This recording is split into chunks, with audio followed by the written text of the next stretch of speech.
hospital होइन म भन्दैछु पर्खिँदैन मनमा लागेको कुरा गरेको होइन तपाईको विदेश गर खाडी गर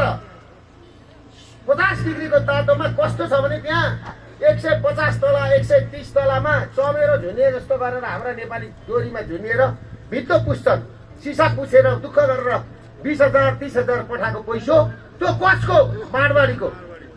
देश चाहिँ हाम्रो है फेरि ब्याङ्क कसको मारवाडीको हेर्नुहोस् त के कस्तो मिलेको छ हेर्नु त गजबको कुरा यो कुरा कसैले बुझाइदिएन अनि यिनलाई साथ दिनेको त्यो सिंहदरबार छ नि चन्द्र शमशेरले बनाएको सिंहदरबार त्यो हाम्रो प्रधानमन्त्रीको होइन नि त्यहाँ त मारवाडीको सिओ बस्छ मारवाडीको त्यो प्रधानमन्त्री बस्दैन मारवाडीको सिओ बस्छ